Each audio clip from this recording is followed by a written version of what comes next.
Mama ഞാൻ ഒരു കാര്യം ചോദിച്ചോട്ടാ. ചോദിച്ചോ. മാമൻ എപ്പോഴെങ്കിലും മദ്യപാനം നിർത്തണോന്ന് തോന്നിയിട്ടുണ്ടാ? എപ്പോഴെങ്കിലും മദ്യപാനം നിർത്തണോന്ന് തോന്നിയിട്ടുണ്ടാ? ഞാൻ സ്ഥിരമായിട്ട് മദ്യപിക്കുന്ന ആളല്ലോ. വല്ലപ്പോഴും ഒരു സ്മാള് കഴിക്കും നമ്മുടെ കൂട്ടുകാരെ ഒത്ത്. അതെന്റെ ഒരു ശീലമേ അല്ല. അങ്ങനൊന്നുമില്ല, ഈയിടെയായിട്ട് മാമൻ സ്ഥിരം ഉണ്ടെന്നാണ് തോന്നണം. അയ്യേ എടി അതെ, അതെന്ന് പറഞ്ഞാലേ മാമൻ വീട്ടിലായിരിക്കുമ്പോ നല്ലപോലെ ജോലി ചെയ്യത്തില്ലോ. പാടത്തും പറമ്പത്തും ഒക്കെ നന്നായിട്ട് ജോലി ചെയ്യും. ജോലിക്കാരുടെ കൂടെ ഒന്ന് ഞാനും രാവിലെ മുതൽ വൈകിട്ട് വരെ ജോലി ചെയ്യും.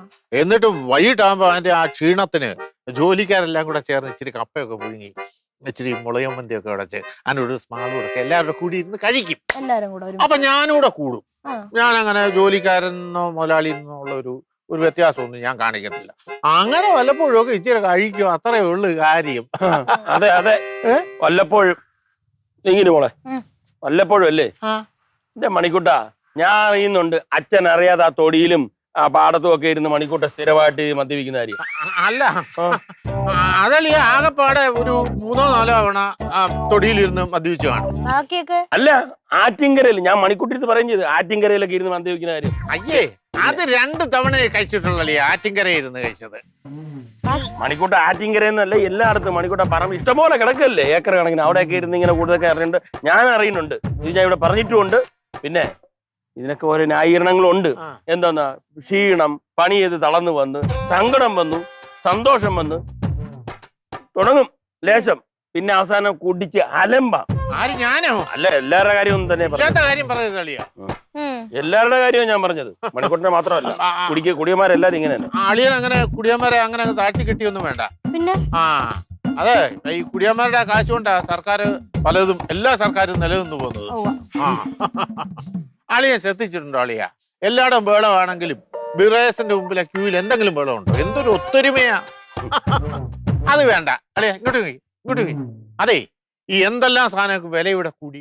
പെട്രോളിന് വില കൂടി, മറ്റ് പലചരക്കിന് കൂടി, പച്ചക്കറിക്ക് കൂടി, എന്തെല്ലാം സമരങ്ങളും ബന്ധും നടത്തി. മദ്യത്തിന്റെ വില എത്ര തവണ കൂടി. എന്നിട്ട് ഒരു ചെറുവിരൽ ഈ മദ്യപാനികളെ അനക്കിയിട്ടുണ്ടോ? ഇല്ല, അവർക്ക് പ്രതിഷേധമില്ല. എത്ര വില കൂടിയാണ്. അതാണ് മാന്യത. അല്ല ചുമ്മാതെ പിന്നല്ലാതെ അങ്ങോട്ട് പറഞ്ഞോളാം. അങ്ങോട്ട് ആകട്ട് പിന്നെ അല്ല, എന്തോന്ന് പറഞ്ഞു കൊടുക്കേ. ഞാൻ ഒരു കാര്യം പറയാം രാമ, ഞാൻ ജിന്നുവിൻ്റെ കൂടെ നിൽക്കുള്ളൂ കേട്ടോ. അവള് ഒന്നാമത് നല്ല അനുഭവം ഉള്ളവളാണ്, മദ്യപാനിയോട് ജീവിച്ച്. അതുകൊണ്ട് അവള് പറയുന്ന കാര്യമാണ്. ഇനി അവളുടെ കണ്ണീര് കാണാൻ ഞാനില്ല. അതുകൊണ്ട് ശരിയാവില്ല, ഞാൻ അംഗീകരിച്ചു തരില്ല. ഇത് ശരിയാവില്ല. നോക്കിക്കോ. അയ്യോ, ഇവര് പറഞ്ഞില്ലേട്ടോ നമ്മള് മുഴു കുടിയന്മാരെ പോലെയാണല്ലത്. ഓരോ കാര്യങ്ങള് വേണ്ടാത്ത കാര്യങ്ങള്. അതെ, അറിയാല, അപ്പച്ചി അച്ഛനും ഒരേ വാശിക്കാരാണ്. എന്ത് വന്നാലും നിങ്ങളുടെ കുടിപ്പരിപാടി നടക്കുമെന്ന് എനിക്ക് തോന്നുന്നു. നമുക്ക് അത്യാവശ്യം വാശിയൊക്കെ ഉണ്ടല്ലോ. പിന്നെ വാശി ഉണ്ടോന്ന് ചോദിച്ചാ വാശിയുണ്ട്, എന്നാ ഒട്ട് വാശിയില്ല. പക്ഷെ അപ്പച്ചിയുടെ അത്ര വാശി നിങ്ങക്ക് 2 പേർക്കും ഇല്ല. പിന്നെ നിങ്ങൾക്ക് ന്യൂ ഇയറിന് കുടിക്കണോന്ന് അത്ര നിർബന്ധമാണെങ്കിൽ എന്റെ ഒരു വഴിയുണ്ട്. അതുണ്ടല്ലോ, അവിടെ അങ്ങോട്ട് ആ വഴി പോണോന്നല്ല പറഞ്ഞോണ്ടല്ലോ പെണ്ണെ. അങ്കളെ നീ പറയടി. ഒരു മാതിരി അഴിക്ക കോമഡി എങ്ങനെ അടിച്ചോണ്ടല്ലോ. നീ പറ. ആ ജംഗ്ഷനിലുള്ള മരിയ ബേക്കറി അറിയാലോ 2 പേർക്കും. അവിടെ 15 രൂപയ്ക്ക് ഫ്രൂട്ട് ബിയർ എന്ന് പറഞ്ഞൊരു സാധനം കിട്ടും. 15ആണെന്ന് തോന്നണ്. അത് മേടിച്ച് അടിച്ചു കഴിഞ്ഞാൽ ചെറിയ ഗിഗൊക്കെ കിട്ടുമെന്നാണ് എന്റെ ഫ്രണ്ട്സ് പറയാന്നുള്ളത്. ശരി, നിന്റെ ഫ്രണ്ട്സ്, എന്റെ ഫ്രണ്ട്സ് അങ്ങനെ പറഞ്ഞിട്ടുണ്ട്. അത് മേടിച്ചടിച്ചാൽ ചെറിയ ഗിഗല്ലേ.